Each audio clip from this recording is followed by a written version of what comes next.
Assalamualaikum warahmatullahi wabarakatuh. Perkenalkan, nama saya Pilan Sofia Kirma Bilkis dari Pendidikan Guru Sekolah Dasar, kelas 1B. Saya di sini akan membahas tentang pendidikan abad ke-21. Yang pertama adalah globalisasi dan pendidikan.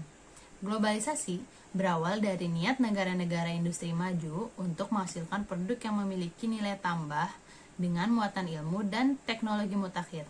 Dengan begitu, globalisasi dapat dimaknai sebagai kompetisi ekonomi berbasis ilmu dan teknologi.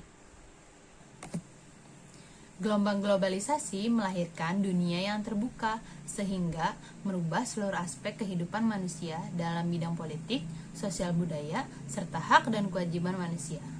Ciri abad ini didukung oleh kemajuan teknologi, khususnya komunikasi, sehingga komunikasi antar manusia begitu mudah, cepat, dan intensif. Selanjutnya adalah era globalisasi dan dampaknya.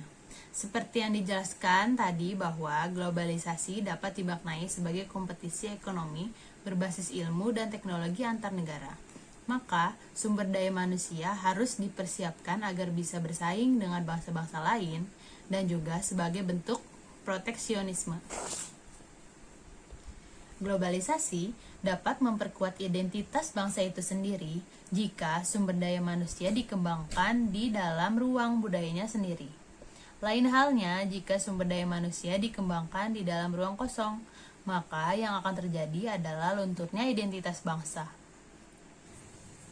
Selanjutnya, terdapat 3 karakteristik manusia yang berkualitas dan dapat survive di abad ke-21 menurut Tilaar. Yang pertama, kemampuan menganalisis. Yang kedua, kemampuan untuk berinovasi. Yang ketiga, kemampuan untuk memimpin. Ketiga kemampuan ini dapat dihasilkan bila manusia melalui pendidikan yang berkualitas tinggi. Globalisasi juga memiliki resiko bagi kehidupan bangsa. Yang pertama, ancaman terhadap budaya bangsa. Hal ini ditandai dengan masuknya unsur budaya global melalui sarana informasi yang memengaruhi budaya lokal, serta manusia yang tidak menyaring kembali budaya global dan tidak melestarikan budaya lokal. Kedua, lunturnya identitas bangsa. Memiliki arti bahwa kesadaran bangsa terhadap wawasan Nusantara telah luntur. Maka, hakikat kemanusiaanlah yang paling terancam oleh proses globalisasi itu sendiri. Terdapat 3 konsep di dalam pendidikan abad ke-21. Yang pertama, 21st century skills, yang meliputi life and career skills, learning and innovation skills, information media and technology skills. Yang kedua, ada penilaian saintifik, yang menyatakan bahwa seseorang memiliki karakter inovator jika memiliki kemampuan untuk associating, questioning, observing, networking, dan experimenting. Yang ketiga, ada penilaian autentik. Penilaian autentik adalah pengukuran yang bermakna secara signifikan atas hasil belajar peserta didik untuk ranah sikap, keterampilan, dan pengetahuan. Penilaian autentik tadi memiliki beberapa teknik yang meliputi analisis proses. Kedua, penilaian atas tugas-tugas yang memerlukan keterlibatan yang luas dan kinerja yang kompleks. Ketiga, pengukuran langsung keterampilan siswa yang berhubungan dengan hasil jangka panjang pendidikan. Yang terakhir, terdapat 4 pilar pendidikan menurut UNESCO yang dapat menjadi tolak ukur untuk keberhasilan pendidikan.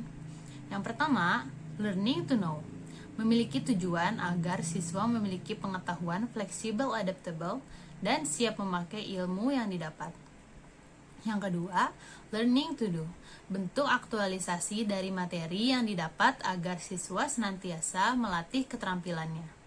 Yang ketiga, learning to be. Proses pemahaman siswa terhadap kebutuhan dan jati dirinya. Yang keempat, learning to live together. Mengajarkan siswa untuk bekerja sama dalam kehidupan bermasyarakat. Sekian pembahasan yang saya sampaikan. Kurang lebihnya mohon maaf.